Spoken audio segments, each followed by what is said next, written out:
The teaapp. The teaapp is a dating advice app for women only. The premise of the app is to be a women-only forum to talk about guys they are dating or are interested in dating, and then getting input from fellow women. Send me names and luck. I got you.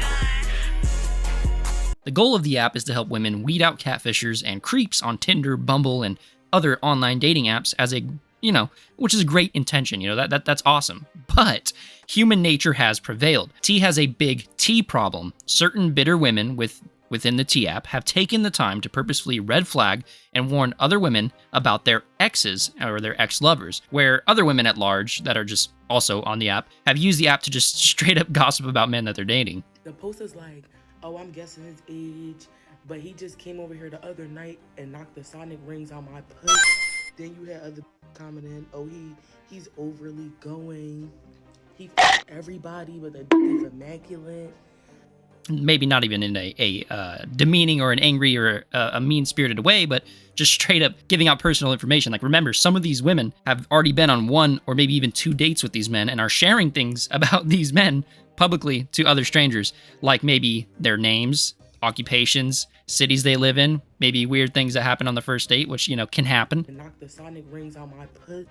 Just straight up gossip. Now, is that ethical? It's probably a gray area. I don't think it's illegal. But if you watch any commentary video on the teaapp right now, it's pretty much going to focus on that fact right there, that this app purely exists to isolate bitter women so they can ruin the lives and the future dating possibilities of their exes and that. And I'm sure it's happened and is happening. I've seen some TikToks which are pretty unhinged, but that misses 2 of the actual problems with the teaapp. And the first real problem with the teaapp is that it has 0 security. 0. Out of curiosity, I tried signing up for the teaapp and made it all the way through account creation until it said I had to take a selfie to prove my identity as a woman. That's where I stopped. Unfortunately, Tiffany Kuntosh won't be able to talk about her baby daddy Elon Musk on the teaapp, but either way, the prompt where you take a selfie says that after you take a picture, the picture will be deleted. Well, no, it won't be deleted, but that's no problem, right? As long as that data is secure somewhere. Oh, wait, no, it's not. It's actually, everything's just available in a data basket if you have the URL, which people have already accessed that URL and have spread it all over the internet. The teaapp developers did not make the data baskets private or obfuscate the data in some way to protect them, and as a result, the pictures of all the people who have an account, which are all the women, are available now for everybody to see. 18 gigabytes worth of pictures, which is no bueno. You have a serious situation on your hands now. You have an app that has sidelined half the population and has had instances of, nasty trash talk to men, and now people are outraged on the internet. They can now go and see the faces of the women that are trash talking, and, everyone that has an account now in this app is just going to be lumped in together with the hate mob. And that's pretty much a recipe for disaster, and people have taken it upon themselves to reverse image search the pictures of the women and use the accessible data, which it's not just the pictures that were available, it's all the data for the accounts, and make a map of their location. And there's maps out there now that show it's like a whole group on like Google Maps showing where these people are. That's nuts. Not to mention, many of the women took pictures of their driver's license and military IDs, the things that have your address and other personal information. That's a double no bueno. This is probably the biggest problem with the app outside of women just bad-mouthing men. I understand the perceived hypocrisy of a torta-built woman calling guys ugly and red flagging them based off of limited information from a stranger that they also just met on the internet, but that's not the end of the world. Actually, that's just human nature. We all gossip. We all exhibit hypocrisy. This app just created a cesspool for the hypocrisy, no matter how good intentioned it was. The fact that the app is not secure and your information will be public information if you sign up, and since the app has an awful reputation, should be reason enough not to sign up for the app. It's just not safe. It's not advisable. It's not the safe, sober-minded, prudent thing to do, people. Women, people. My second and final problem with the teaapp is that the teaapp proposes itself as a solution to the dangers and downsides of online dating, which I think making a solution to a problem with, in my opinion, no solution is the problem. Hear me out. Women are signing up for the teaapp to avoid being catfished and dating a criminal, or someone who has some sort of really, really bad past. Completely reasonable wants. However, women are now entrusting their opinions of future partners on the opinions of women that they've never met. Ever. You don't know these people.